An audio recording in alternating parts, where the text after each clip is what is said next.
এই মিষ্টির দোকানের পিছন দিকে যেখানে কিচেন থেকে গলগল করে ধোঁয়া বেরোচ্ছিল বলে একজন দোকানের কর্মী দাবি করেছিলেন, সেইখানে দমকল আধিকারিকরা পৌঁছে গিয়েছেন। একটি দরজা সিল করা ছিল, সেই দরজাটি সম্ভবত ভাঙা হয়েছে।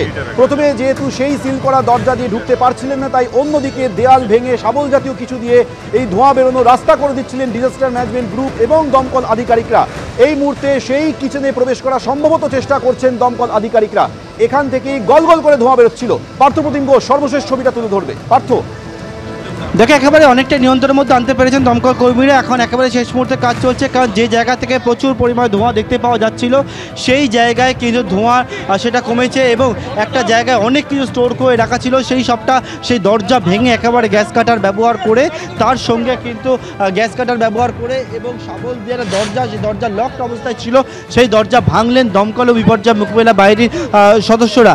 এবং তার পরবর্তীকালে সেখান থেকে যে জায়গা থেকে আগুনের মূল সোর্স পয়েন্ট ছিল, উৎসস্থল ছিল, সেখান থেকে কিন্তু দমকল কর্মীরা সেই জায়গায় জল দিয়ে আগুনকে নিয়ন্ত্রণের মধ্যে আনতে পেরেছেন বলে তেমনটাই তারা জানাচ্ছেন। তবে এখনও পর্যন্ত বিভিন্ন জায়গা থেকে ধোঁয়া বেরোচ্ছে, তবে ধোঁয়ার যে পরিমাণ ছিল সেটা অনেকটাই কমে গেছে এবং তারা মনে করছে আর কিছুক্ষণ সময় লাগবে এবং তারপরে আগুন সম্পূর্ণভাবে যে নিয়ন্ত্রণে সেটা তারা বলবেন। তবে এখন দমকলের যে গাড়ি, সেই গাড়ি রিফিল করার যে কাজ সেটাও কিন্তু করছেন তারা এবং এক্ষেত্রে থেকে যাতে জল দিয়ে ভেতরে সম্পূর্ণভাবে নিয়ন্ত্রণের মধ্যে নিয়ে আসা যায় সেই চেষ্টা করা যায়। স্টিফেন কোর্ট থেকে আসছে, যেখানে ম্যাক্সিমাম আগুনটা লেগেছিল 10 বছর আগে, ওরাই পুরো ইনফ্রাস্ট্রাকচারটা তৈরি করেছে, ওরাই জলটা দিচ্ছে পুরো।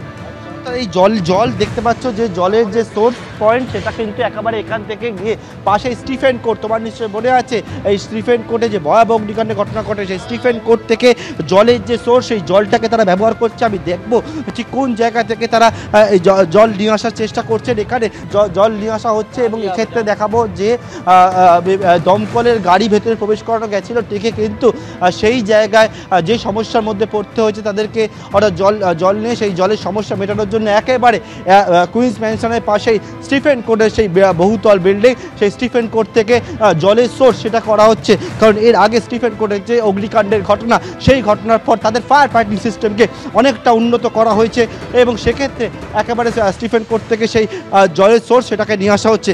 দমকল আধিকারিকরা তারা যেখানে রয়েছেন এবং থেকে পার্ক স্ট্রিট অত্যন্ত একটা জনবহুল এলাকা এবং সেই জায়গায় ব্যস্ততম এলাকা, সেখানে একের পরে দমকলের ইঞ্জিন সেটা এসে পৌঁছেছে।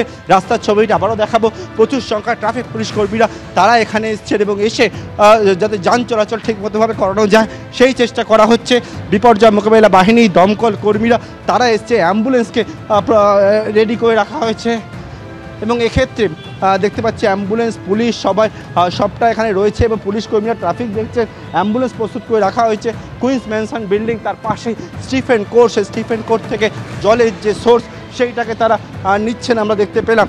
এবং এক্ষেত্রে আবারও ভেতর দিকে ছবিটা আমরা দেখাবো এবং সেটা হচ্ছে আজকে এই কুইন্স ম্যানশনে যে অগ্নিকাণ্ডের ঘটনাটি ঘটে এবং সেখানে একটি মিষ্টির যে স্টোর ছিল, দোকান, এবং সেখানে অগ্নিকাণ্ডের ঘটনা এবং তারপরে যেহেতু এখানে বহু লোকের বসবাস এবং সেটা একটা আতঙ্ক ছড়ায়, অনেকেই কিন্তু সঙ্গে সঙ্গে আগুন এবং ধোঁয়া দেখতে পেয়ে নেমে আসে এবং এরপর পরবর্তীকালে দমকল, বিপর্যয় মোকাবিলা বাহিনী তারা দীর্ঘক্ষণ ধরে চেষ্টা করে বর্তমানে তারা জানাচ্ছেন আগুনটা নিয়ন্ত্রণের মধ্যে এসছে, তবে এখনও আরও বেশ কিছুটা সময় লাগবে তাদের সম্পূর্ণভাবে নিয়ন্ত্রণে আনতে।